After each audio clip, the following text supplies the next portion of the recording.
May isang tanong na ayaw mong sagutin, pero araw-araw mo itong nararamdaman. Bakit parang kahit anong bait mo, hindi ka pa rin pinipili? Bakit kahit ibigay mo ang lahat, oras, effort, pagmamahal, parang kulang pa rin? At mas masakit, bakit ang mga taong hindi naman ganun kabait, sila pa ang mas nire-respeto? Kung tinamaan ka, hindi ka nag-iisa.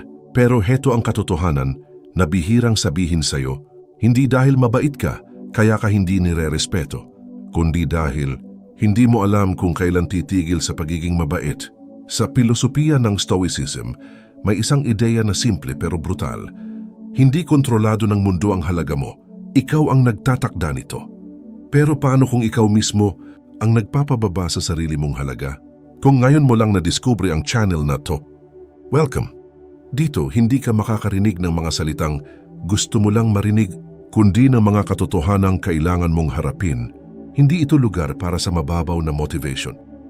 Ito ay para sa mga taong handang makita ang sarili nila kahit masakit. Kung ikaw yung tipo ng taong pagod na sa paulit-ulit na cycle, pagod na sa pagiging mabait pero laging nasasaktan, at gusto mo nang magising sa realidad, nasa tamang lugar ka. Dahil dito, pag-uusapan natin ang mga bagay na kadalasan iniiwasan, mga katotohanang tahimik lang pero malakas ang tama. At kung handa ka nang makita kung ano talaga ang pumipigil sa'yo, simulan na natin. Stoic truth number 1, lagi kang available. Iniisip mo pagiging present ay pagmamahal, na kapag lagi kang nandyan, sumasagot agad, umaalalay agad, nagbibigay agad, ipapakita nito kung gaano ka kaseryoso, kung gaano ka katotoo. Pero sa totoo lang, may isang bagay na hindi mo napapansin. Unti-unti kang nagiging predictable. At kapag predictable ang isang tao, nawawala ang excitement, nawawala ang curiosity, nawawala ang pursuit. Hindi ka na nila kailangang isipin, hindi ka na nila kailangang hanapin, hindi ka na nila kailangang pag-effortan. Dahil alam nila, kahit hindi sila magpakita, nandyan ka pa rin. Kahit hindi sila mag-reply, maghihintay ka pa rin. Kahit hindi ka nila i-prioritize, pipiliin mo pa rin sila. At doon nagsisimula ang problema. Dahil habang pinapakita mong lagi kang available, ipinapakita mo rin, kahit hindi mo sinasadya, na wala kang sariling mundo na kailangang respetuhin. Sa psychology, may tinatawag na scarcity principle. Ang mga bagay na hindi laging available, mas pinapahalagahan. Isipin mo, kapag ang isang bagay ay laging nandyan, walang limitasyon, walang kondisyon, madali itong balewalain. Hindi dahil wala itong value, kundi dahil hindi ito nawawala. At iyon ang nagiging role mo sa buhay nila. Hindi ka na nagiging choice, nagiging convenience ka na lang. At masakit tanggapin to, pero totoo. Ang mga taong madaling makuha, bihirang pahalagahan. Hindi dahil mali kang tao, kundi dahil hindi mo binibigyan ng dahilan ng iba para hanapin ka. Minsan, kailangan mong umatras, hindi para maglaro ng mind games, kundi para ipaalala sa sarili mo na may sarili kang buhay na hindi umiikot sa kanila. Kailangan mong maramdaman na okay ka kahit wala sila. Kailangan mong ipakita, hindi sa salita kundi sa kilos, na hindi ka laging nandyan. Dahil ang totoo, ang taong may sariling direksyon, sariling focus, sariling mundo, hindi hinahabol. Siya ang hinahabol.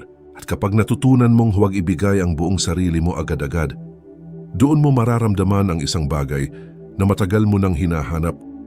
Respeto. Stoic truth number 2, takot kang mawalan. Kaya kahit mali na, pinipilit mo pa ring ayusin. Kahit nasasaktan ka na, kumakapit ka pa rin.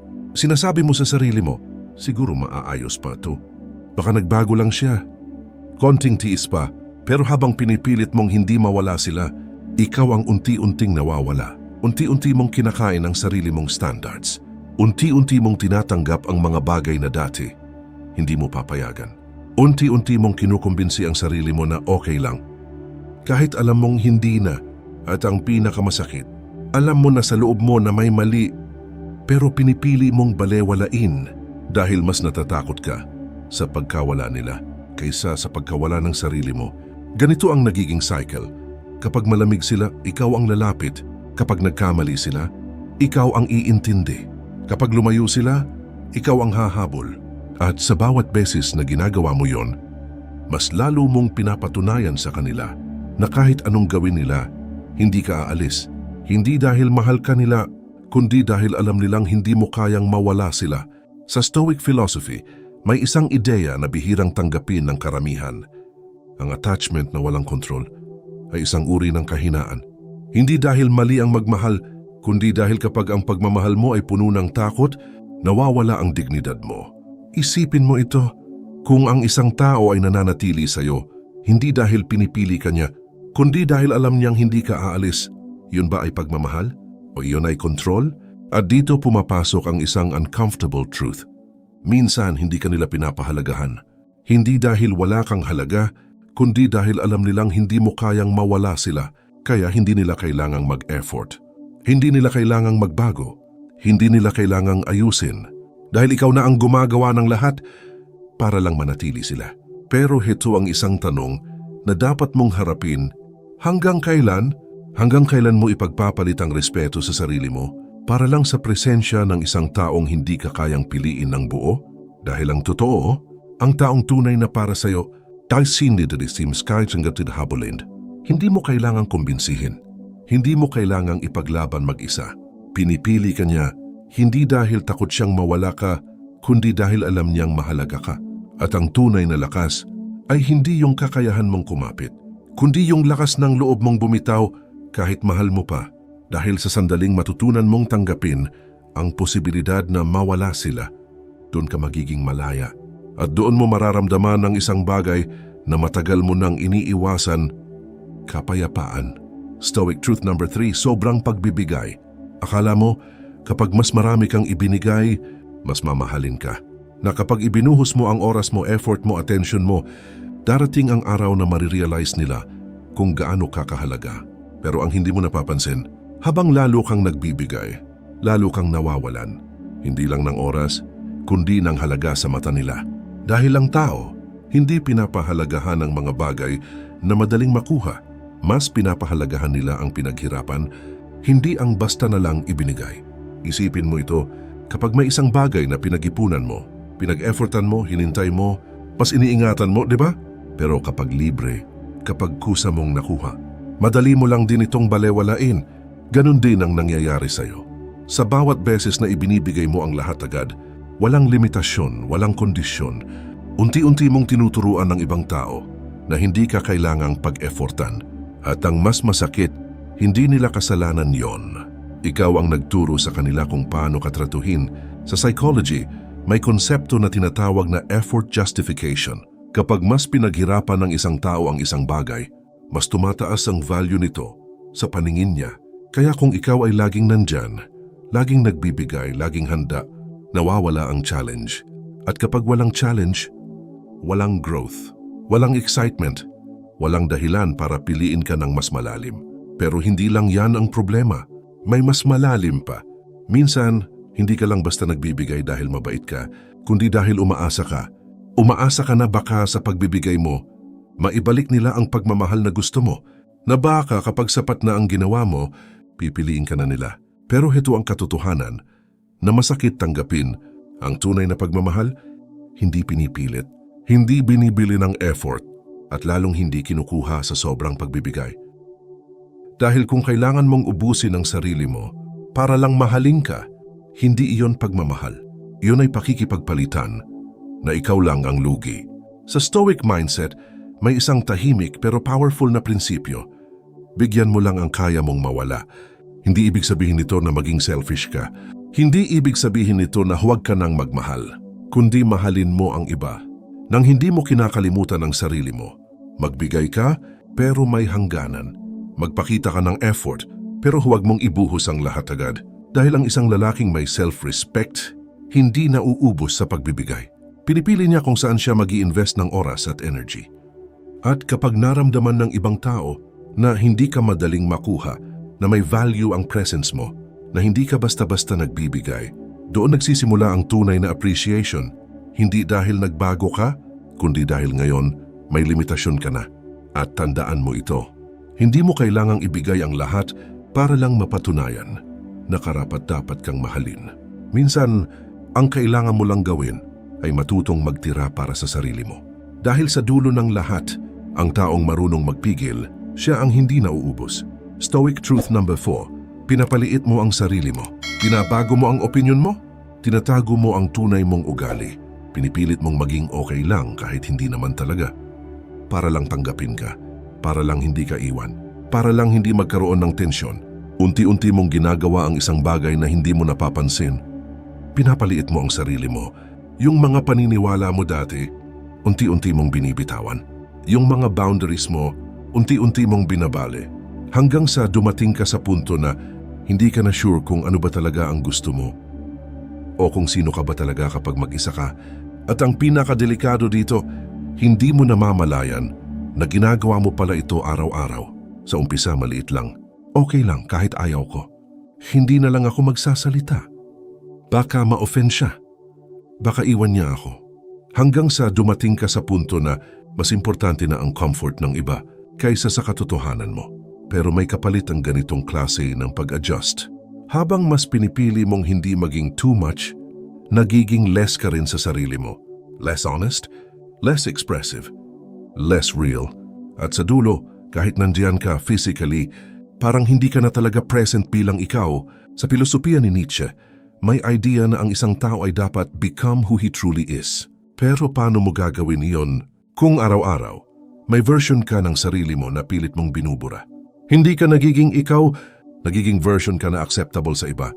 At dito pumapasok ang isang masakit na katotohanan kapag masyado kang nag-a-adjust para tanggapin ka ng mundo. Mawawala ang respeto ng mundo sa'yo dahil ang tao kahit hindi nila aminin, nararamdaman nila kapag hindi ka totoo. Nararamdaman nila kapag pilit ka. Nararamdaman nila kapag takot ka. Nararamdaman nila kapag hindi ka stable sa sarili mo. At sa halip na respetuhin ka, unti-unti ka nilang binabaliwala. Hindi dahil masama sila, kundi dahil ikaw mismo, hindi mo pinapakita kung sino ka talaga. Sa Stoic philosophy, ang tunay na lakas ay hindi pagiging gusto ng lahat, kundi pagiging consistent sa sarili mo kahit hindi ka maintindihan. Pero ang problema sa iyo ngayon, nagiging chameleon ka, nag-a-adjust ka depende sa tao, nagbabago ka depende sa sitwasyon, nawawala ka depende sa kung sino ang kasama mo, at sa sobrang gusto mong hindi mawala ang iba. Ikaw ang nawawala. Isipin mo ito, kung ang isang tao ay laging nag-a-adjust para lang magustuhan, sino ba talaga ang nagde-decide ng identity niya? Siya ba, o yung taong gusto niyang ma-please? Dito nagiging delikado ang pattern na ito. Dahil sa bawat beses na isinasakripisyo mo ang sarili mong boses, mas lumalakas ang boses ng takot sa loob mo. Takot na magsalita, takot na magkamali, takot na hindi tanggapin, hanggang sa dumating ka sa punto na mas safe na lang tumahimik kaysa ipaglaban kung ano ang totoo sa'yo. Pero may isang bagay na hindi mo pa nakikita, ang mga taong talagang may respeto sa sarili. Hindi nila kailangan magbago para lang mahalin. Dahil alam nila kung sino sila, hindi negotiable ang identity nila. Hindi ibig sabihin nito ay matigas sila. Hindi ibig sabihin nito ay sarado sila. Ibig sabihin lang, may core sila na hindi nila isinusuko kahit kanino. At doon sila nagiging stable. Doon sila nagiging grounded. Doon sila nagiging respected. Kaya tanungin mo ang sarili mo ngayon, ilang beses mo na bang sinakripisyo ang opinyon mo para lang hindi ka iwan? Ilang beses mo na bang tinago ang totoong nararamdaman mo para lang maging okay ang lahat? At ang mas mahalagang tanong, ano pa ang natitira sa'yo kung tanggalin mo lahat ng pag-a-adjust mo para sa iba? Dahil sa dulo ng lahat, ang taong hindi alam kung sino siya, madaling palitan. Pero ang taong buo sa sarili niya, hindi kailangang ipaglaban para respetuhin. Dahil presence pa lang niya, malinaw na kung sino siya. Stoic truth number 5, walang boundaries. Takot kang mawalan, kaya hinahayaan mong maulit ang mali. Takot kang mag-isa, kaya pinapalampas mo na lang. Takot kang ma-judge, kaya sinasarili mo na lang ang sakit. At sa bawat pagkakataon na hindi ka nagsasalita, sa bawat beses na pinipili mong intindihin, kahit ikaw na yung nasasaktan, unti-unti mong tinatanggalan ng limitasyon ng sarili mo, hanggang sa dumating ang punto na hindi na nila alam kung ano ang too much sa'yo. Dahil hindi mo na rin ipinapakita. Pero tandaan mo ito, ang taong walang boundaries, hindi siya minamahal ng mas malalim.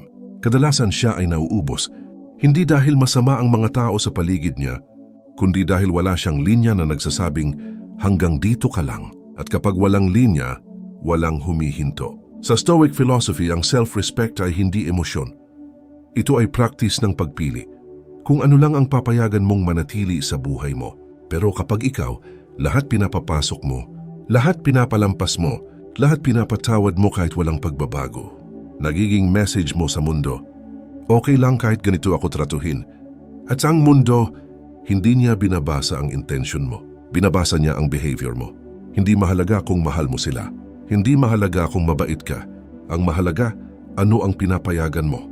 Isipin mo ito, kung ang isang gate ay laging bukas, kahit sino pwedeng pumasok. Kahit walang respeto, kahit walang intention na magbago. Pero kung may gate na may lock, hindi lahat makakapasok. At yung makakapasok lang, yung may effort, may respeto, may intention. Ganon din ang boundaries mo. Hindi ito pader para itulak ang tao palayo. Ito ay filter para protektahan ang sarili mo. Pero ang nangyayari sa iyo ngayon, wala kang filter. Kaya kahit paulit-ulit na mali, pinapapasok mo pa rin. Okay lang. Siguro ganun lang talaga siya. Baka nagkakamali lang hanggang sa hindi mo na napapansin ang mga small disrespect na paulit-ulit nagiging normal na sa'yo. At doon nagsisimula ang mas malaking problema dahil ang hindi mo pinapansin ngayon, nagiging standard mo bukas. Sa psychology, tinatawag ito na gradual normalization of disrespect kapag unti-unti mong tinatanggap ang hindi okay hanggang sa maging normal na siya sa paningin mo. At ang pinakamasakit dito, hindi mo na kailangang sigawan para ma-disrespect ka. Hindi mo na kailangang saktan para masaktan ka dahil ikaw mismo, sanay ka na.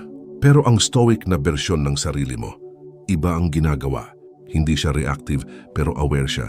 Hindi siya emotional pero firm siya. Hindi siya harsh pero may linya siya na hindi pwedeng lampasan. Dahil alam niya ang respeto sa sarili ay hindi ipinapaliwanag. Ipinapakita ito sa limitasyon. Kaya tanungin mo ang sarili mo ngayon, ilang beses mo nang sinabi ang okay lang kahit hindi? Ilang beses mo nang piniling manahimik kaysa ipaglaban ang nararamdaman mo? Ilang beses mo nang hinayaan ulit maulit ang mali kasi mahal mo pa rin sila? At ngayon, mas mahalagang tanong, ano pa ang kailangang mangyari bago ka matutong pumigil? Kasi minsan, hindi ka tinatratong masama ng mundo dahil masama ang mundo, kundi dahil wala kang hangganan kung hanggang saan sila pwedeng umabot. At kapag wala kang hangganan, wala ring dahilan para maghinay-hinay sila, pero heto ang katotohanan na kailangan mong marinig. Ang boundaries mo ay hindi para mawala ang mga tao sa buhay mo. Ito ay para ipakita kung sino lang ang karapat-dapat manatili dahil sa dulo ng lahat, ang taong marunong magtakda ng hangganan, siya rin ang taong hindi nauubos. Stoic truth number 6, sila ang priority, ikaw hindi. Ibinibigay mo ang lahat kahit ubos ka na.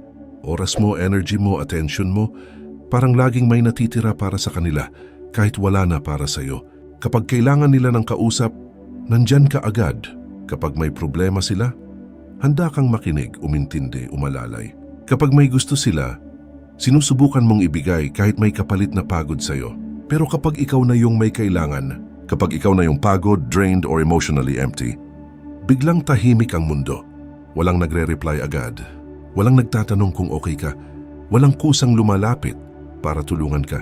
At ang masakit doon, sanay ka na. Sanay ka nang ikaw ang strong. Sanay ka nang ikaw ang understanding. Sanay ka nang ikaw ang laging nauunawaan ng iba. Pero walang nakakaunawa sa'yo. At unti-unti, hindi mo napapansin na tinatanggap mo na ang papel na ikaw lang lagi ang nagbibigay. Parang ikaw yung palaging available support system, pero walang bumabalik sa'yo. Kapag ikaw naman ang bumabagsak. Sa Stoic lens, may isang malinaw na prinsipyo. Ang enerhiya mo ay hindi infinite. Ang bawat pagbibigay ay may kapalit na kapos sa sarili mo. Pero hindi mo ito pinapansin. Kasi sa isip mo, okay lang, kaya ko naman.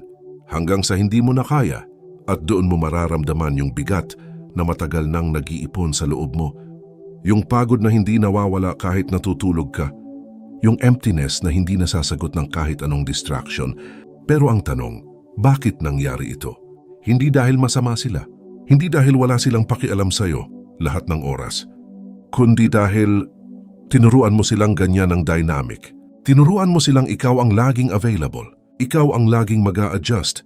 Ikaw ang laging mag-aabot. Ikaw ang laging mag-aayos.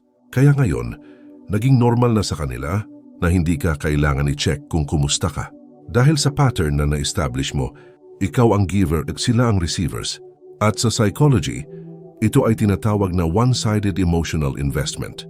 Kapag ang relasyon ay umiikot sa isang tao na laging nagbibigay at ang isa naman ay laging tumatanggap, pero ang hindi sinasabi ng karamihan, ang ganitong setup ay hindi agad nasisira dahil sa malaking away. Nasisira ito sa maliliit na sandali na paulit-ulit mong pinapalampas. Yung hindi ka na-replyan pero okay lang. Yung hindi ka na-consider pero tumahimik ka. Yung hindi ka na-prioritize pero inintindi mo na lang. Hanggang sa naging pattern na ikaw ang laging optional at ang pinakamapait na parte. Ikaw mismo hindi ka nagre-reklamo. Kasi natatakot ka na kapag nagsalita ka, ikaw pa ang magmumukhang demanding. Pero tanungin mo ang sarili mo, bakit kapag ikaw ang nagbibigay, it's called love. Pero kapag ikaw ang humihingi ng kapareho, nagiging too much? Sa Stoicism may konsepto ng dignity through balance. Hindi ka dapat nawawala sa sarili mo sa pagbibigay sa iba. Dahil ang tunay na lakas ay hindi nasusukat sa kung gaano karami ang kaya mong ibigay, kundi kung gaano mo kayang panatilihin ang sarili mo habang nagbibigay. Isipin mo ito, kung ang isang ilaw ay laging nakabukas para sa iba, pero paulit-ulit na nauubos ang baterya nito, hanggang kailan ito iilaw? At kapag naubos na, sino ang maiiwan sa dilim? Ikaw. Kaya ngayon, kailangan mong itanong sa sarili mo ng totoo, saan ka ba sa buhay nila? Priority ka ba? O option lang? Kinakausap ka ba kapag kailangan ka lang? O kahit kapag okay ka lang? At mas mahalagang tanong, bakit pumapayag kang manatili sa posisyon na hindi ka pinipili ng pantay? Dahil sa dulo ng lahat, ang taong inuuna ang sarili niya, hindi dahil selfish siya, kundi dahil natutunan niyang huwag maglaho sa pagbibigay. Siya ang taong hindi nauubos.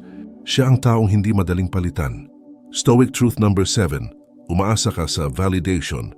Kailangan mo ng approval. Kailangan mong marinig na okay ka. Kailangan mong ma-feel na tama ka. Na valid ka, na sapat ka. At hindi mo man aminin, madalas ang mood mo sa isang araw ay nakadepende sa kung paano ka tinrato ng iba. Kung maganda ang pakikitungo nila sa'yo, okay ka. Kung malamig sila, bigla kang nagdududa sa sarili mo. Kung hindi ka pinansin, parang may kulang sa identity mo. Para kang laging nakaantabay sa reaksyon ng mundo. Parang doon umiikot ang halaga mo. Pero heto ang hindi mo nakikita. Kapag ang self-worth mo ay nakatali sa approval ng iba, hindi ka kailanman magiging stable. Dahil ang tao magulo, ngayon mabait, bukas malamig. Ngayon interesado, bukas busy. Ngayon sarihan, bukas wala. At kung ang emosyon mo ay sumusunod sa ganyan, parang roller coaster na wala kang kontrol. Sa Stoic philosophy, may isang simpleng pero matinding ideya. Ang opinyon ng iba ay wala sa kontrol mo. Pero ang ginagawa mo ngayon, binibigyan mo sila ng kapangyarihan na kontrolin kung paano mo nakikita ang sarili mo. Kaya isipin mo ito, kapag may isang tao na ngumiti sa'yo, feeling mo valuable ka. Kapag hindi ka pinansin, feeling mo invisible ka. Kapag may pumuri, feeling mo okay ka. Kapag may nag-criticize, bigla kang bumabagsak. Parang ang identity mo laging binubuo ng ibang tao. Pero may isang problema dito na hindi mo agad makikita. Kapag ibang tao ang nagde-define ng worth mo, hindi ka na talaga ikaw. Nagiging reflection ka na lang ng perception nila. At ang pinakadelikado, hindi lahat ng tao ay may magandang judgment sa kung sino ka. May iba insecure, may iba distracted, may iba walang pakialam, may iba projection lang ng sarili nilang issues ang nakikita sa'yo. Pero kung lahat ng opinyon nila ay pinapaniwalaan mo, parang binibigyan mo ng boto ang lahat. Kahit hindi sila qualified mag-describe ng value mo. Sa psychology, ito ang tinatawag na external validation dependency. Kapag ang sense of self ay nakabase sa approval ng outside world. At ang epekto nito, lagi kang anxious, lagi kang naghahabol, lagi kang nag-a-adjust. Hindi ka na gumagalaw ayon sa kung ano ang tama para sa'yo, kundi ayon sa kung ano ang tatanggapin ng iba. Pero may mas malalim pa dito. Kapag laging validation ang hinahanap mo, unti-unti mong nawawala ang kakayahan mong mag-trust sa sarili mo. Hindi mo na alam kung gusto mo ba talaga ang isang bagay o gusto mo lang kasi may mag-a-approve. Hindi mo na alam kung tama ba ang decision mo o kailangan mo lang ng confirmation ng iba hanggang sa dumating ka sa punto na kahit simpleng choices, parang kailangan mo pa ng permission. At doon nagsisimula ang internal weakness na hindi nakikita ng iba. Sa labas mukha kang okay, pero sa loob palaging may tanong, okay ba ako? Gusto ba nila ako? Tama ba ito? Pero ang stoic mindset ay kabaliktaran nito. Hindi niya tinatanggihan ang feedback ng mundo, pero hindi rin niya ito pinapailalim sa identity niya. Dahil alam niya ang respeto sa sarili ay hindi ibinibigay ng iba. Ito ay pinipili araw-araw. Isipin mo si Marcus Aurelius, isang emperador, pinaka-powerful na tao sa panahon niya. Pero sa kanyang journal, lagi niyang pinaalala sa sarili niya, hindi ako apektado ng sasabihin nila. Ang mahalaga ay ang kilos ko. Hindi siya humihingi ng validation para maging emperador. Alam niya kung sino siya, kahit walang pumapalakpak. Ngayon tanungin mo ang sarili mo, ilang beses ka nang nagbago ng sarili mong desisyon para lang magustuhan ka ng iba? Ilang beses mo nang tinago ang opinion mo para lang maiwasan ang rejection? At ang mas masakit na tanong, kung walang mag-a-approve sa iyo ngayon, ano ang matitira sa tingin mo sa sarili mo? Dahil doon mo makikita ang katotohanan, hindi ka talaga mahina. Nasanay ka lang na humingi ng permission para maging ikaw. Pero ang tunay na lakas ay kapag kaya mong tumayo sa sarili mong desisyon kahit walang nagva-validate, kahit walang pumapalakpak, kahit walang sumasang-ayon, kahit tahimik ang mundo. At sa sandaling matutunan mong hindi kailangan ng approval para kumilos, doon ka magsisimulang maging buo. Dahil ang taong hindi umaasa sa validation, siya ang taong hindi kayang kontrolin ng opinyon ng iba. Stoic truth number 8, mali ang paggamit ng silence. Iniisip mo pagiging tahimik ay lakas, na kapag hindi ka nagsalita, mas nagmumukha kang mature, mas nagmumukha kang composed, mas nagmumukha kang above it all. At totoo naman, may lakas ang silence. Pero may isang bagay na hindi mo napapansin. Hindi lahat ng tahimik na tao ay matibay. Minsan, ang katahimikan ay hindi kontrol. Ito ay takot. Takot na magsalita dahil baka iwan ka. Takot na magsabi ng totoo dahil baka magalit sila. Takot na ipaglaban ang sarili mo dahil baka mawala ang connection. Kaya sa halip na magsalita, pinipili mong lunukin na lang. Pinipili mong maghintay na lang. Pinipili mong umintindi. Kahit ikaw na ang nasasaktan. At sa mata ng iba, mukhang calm ka, mukhang strong ka, mukhang unbothered ka. Pero sa loob mo, maraming hindi nasasabi, maraming naiipon, maraming unti-unting sumisikip. Hanggang sa dumating ka sa punto na sanay ka na lang manahimik kahit mali na. Sa Stoic philosophy, ang silence ay hindi pagiging tahimik lang. Ito ay deliberate control. Ang Stoic ay tahimik hindi dahil takot siya, kundi dahil pinipili niya ang oras ng pagsasalita. Pero ang kaibahan nito sa ginagawa mo ngayon ay malaki. Dahil ikaw hindi ka tahimik dahil aware ka, kundi tahimik ka dahil ayaw mong mag-cause ng conflict. At ang problema doon, kapag iniiwasan mo lahat ng conflict, iniiwasan mo rin ang katotohanan. Kaya isipin mo ito, kung may laging mali sa iyo na paulit-ulit na ginagawa ng isang tao, pero hindi mo sinasabi, ano ang natutunan nila? Na okay lang, na pwede, na walang consequences. At sa bawat katahimikan mo, mas lumalakas ang pattern na hindi mo gusto. Sa psychology, may tinatawag na emotional suppression loop. Kapag hindi mo inilalabas ang nararamdaman mo, hindi ito nawawala, kundi lumalalim. Hindi mo siya nasusolve. Iniipon mo siya hanggang isang araw. Maliit na bagay lang ang kailangan para sumabog ang lahat ng matagal mong kinimkim. Pero ang mas masakit dito, kapag sumabog ka, ikaw pa ang magmumukhang overreacting. Samantalang ang totoo, matagal mo na pala itong dinadala. Kaya ngayon, tanungin mo ang sarili mo, ilang beses mo nang piniling manahimik kahit may mali? Ilang beses mo nang nilamon ang pride mo para lang mapanatili ang peace? Ilang beses mo nang pinili ang wag na lang kaysa sa hindi tama to? At mas mahalagang tanong, yung peace ba na pinoprotektahan mo, totoo bang peace o katahimikan lang na puno ng hindi mo sinasabi? Dahil may malaking pagkakaiba ang dalawa. Ang tunay na peace ay hindi pinipilit. Ito ay resulta ng respeto, honesty at clarity. Pero ang fake peace ay yung katahimikan na binili mo gamit ang sarili mong boses. Sa Stoicism, hindi ka tinuturuan na maging tahimik sa lahat ng oras. Tinuturuan ka nitong maging intentional. Magsalita ka kung kailangan, manahimik ka kung tama. Pero huwag kang manahimik dahil natatakot ka. Dahil ang katahimikan na gawa sa takot, hindi nagpo-protect sa'yo. Unti-unti ka nitong binubura. Isipin mo si Epictetus, isang Stoic philosopher na dating alipin. Hindi siya naging wise dahil tahimik siya lang, kundi dahil alam niya kung kailan magsalita ng katotohanan kahit may kapalit. Doon siya naging malaya, kahit hindi physically. Kaya tanungin mo ang sarili mo ngayon kapag may gumagawa ng mali sa'yo. Kaya mo bang magsalita? O lagi mong pinipili ang katahimikan para lang walang gulo? Dahil kung palagi kang tahimik, hindi ka nagiging strong, nagiging invisible ka. At ang pinakamapait na parte, kapag nasanay ang mundo na tahimik ka, hindi na nila iisipin na kailangan ka pang i-consider. Pero heto ang truth na dapat mong tandaan.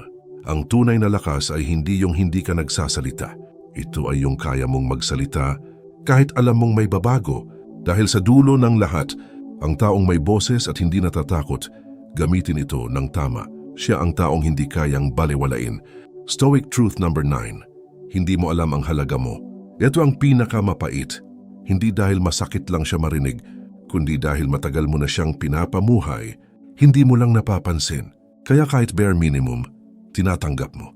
Kahit kulang, pinipilit mong buuin. Kahit hindi sapat, kinukumbinsi mo ang sarili mong okay na to. At habang ginagawa mo yan, unti-unti mong tinatanggalan ng timbang ang sarili mong halaga. Parang nasanay ka sa mga mumo, kaya nakalimutan mong ano pala ang itsura ng buong tinapay. Hindi mo na hinihingi ang deserve mo, hinihingi mo na lang kung ano ang ibibigay. At doon nagsisimula ang pinakamalalim na problema. Hindi ka na nagde-decide base sa kung ano ang tama para sa'yo, kundi base sa kung ano ang available. Sa Stoic perspective, ang tao ay hindi nawawalan ng value, pero nawawala siya sa awareness ng sarili niyang value, at kapag nangyari iyon, nagiging madali kang itrain ng mundo. Kapag kaunti lang ang effort na binigay sa'yo, tinanggap mo. Kapag hindi consistent, pinalampas mo. Kapag hindi ka pinili, umasa ka pa rin. Hanggang sa dumating ka sa punto na hindi mo na alam kung ano ba talaga ang minimum standard mo.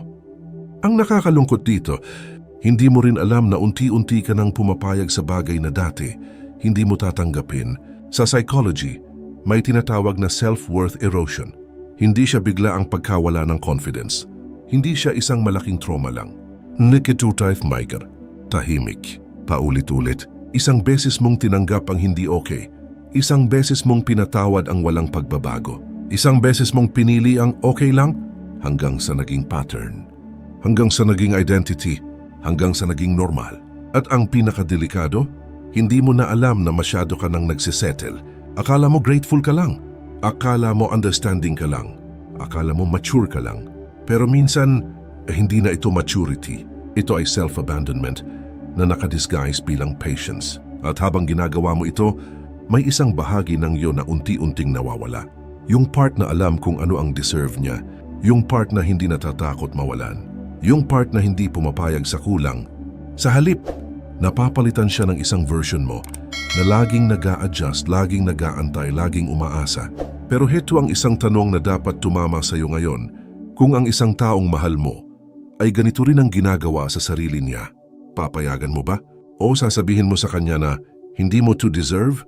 Kasi madalas, mas malinaw ka pang magmahal ng iba kaysa magmahal ng sarili mo. At dun mo makikita ang irony. Alam mo kung ano ang tamang trato, pero hindi mo ini-apply sa sarili mo. Sa Stoicism, ang tunay na dignity ay hindi nakasalalay sa kung paano katratuhin ng iba, kundi sa kung ano ang hindi mo pinapayagan sa sarili mong maranasan. Hindi mo kailangang maging arrogant, hindi mo kailangang maging cold, hindi mo kailangang maging hard, pero kailangan mong maging aware. Dahil ang taong aware sa sarili niyang halaga, hindi na madaling makonvince ng kulang. Hindi niya kailangan maghabol. Hindi niya kailangan magmakaawa. Hindi niya kailangan mag-over-explain ng worth niya. Dahil alam niya, hindi ito ipinapaliwanag, ito ay dinadala. At kapag dumating ka sa puntong alam mo na ang halaga mo, magbabago ang standards mo ng kusa. Hindi ka natatanggap ng half effort. Hindi ka na mananatili sa one-sided energy. Hindi ka na magsisettle sa baka sakali. Dahil marirealize mo, ang problema pala dati, hindi ka walang halaga. Hindi mo lang kinikilala ang value na meron ka at sa sandaling magising ka doon, magiging tahimik ang mga bagay na dati gumugulo sa'yo. Hindi dahil naging manhid ka, kundi dahil sa wakas naging buo ka na. At doon mo maintindihan ang isang bagay na matagal mong hinahanap. Ang respeto, Hindi mo pala kailangang kunin sa iba. Kapag alam mo ang halaga mo, kusang sumusunod ang lahat. Sa huli, hindi ito tungkol sa kung paano ka tratuhin ng ibang tao. Hindi ito tungkol sa kung sino ang pumili sa'yo o hindi pumili sa'yo. Ito ay tungkol sa isang mas masakit na tanong na matagal mong iniiwasan. Ilang beses mo nang hindi pinili ang sarili mo. Kasi sa bawat pagkakataon na pinili mong manahimik kahit mali, sa bawat beses na nagbigay ka kahit ubus ka na, sa bawat sandali na tinanggap mo ang kulang, kahit alam mong deserve mo ang buo, unti-unti mong itinuro sa mundo kung paano ka tratuhin. Pero ang mas malalim na katotohanan ay ito, hindi ka hindi nirerespeto dahil kulang ka. Hindi ka hindi pinipili dahil wala kang halaga, kundi dahil matagal mong hindi ipinakita, even to yourself, na may hangganan ka. At dito nagtatapos ang lahat ng illusion. Kapag nagsimula kang pumili ng sarili mo, kapag natuto kang umatras hindi dahil takot, kundi dahil may dignidad ka. Kapag hindi mo na tinatanggap ang mga bagay na dati mong tinatawag na okay lang, doon magsisimula ang pagbabago. Hindi biglaan, hindi madali, hindi comfortable, pero totoo. Dahil ang respeto, hindi hinihingi, hindi rin ipinaglalaban ng desperado. Ito ay natural na lumalapit sa taong marunong pumili ng sarili niya. At kung may isang bagay kang dapat dalhin mula sa lahat ng ito, hindi ka late, hindi ka broken, hindi ka kulang. Nasanay ka lang na magbigay ng sobra nang nakakalimutan mo na ang sarili mo. Pero ngayon, alam mo na. At kapag alam mo na, wala nang dahilan para bumalik sa dati. Dahil sa dulo ng lahat, ang taong natutong piliin ang sarili niya, siya rin ang taong hindi na kailanman kailangang maghabol ng kahit sino. Kung umabot ka hanggang dito, ibig sabihin may isang bahagi sa iyo na alam na hindi na pwedeng ganito palagi. Hindi mo kailangan maging ibang tao bukas. Hindi mo kailangan biglang magbago ng lahat. Pero simulan mo sa isang bagay. Huwag mo na ulit iwan ang sarili mo para lang mapanatili ang iba. Kung naramdaman mong tumama sa iyo ang video na ito, hindi ito aksidente. Baka ito na yung paalala na matagal mo nang kailangan marinig. At kung gusto mo pa ng mas malalim na stoic truths na hindi sugar-coated, na talagang magigising ka sa mga patterns na hindi mo napapansin, mag-subscribe ka sa channel na ito. Dahil dito, hindi tayo nag-aayos ng ilusyon. Tinatanggal natin ito. At bago ka umalis, itanong mo sa sarili mo, pipiliin ko pa rin ba ang mga bagay na nagpapaliit sa akin? O pipiliin ko na ang sarili ko ngayon? Ikaw ang may sagot.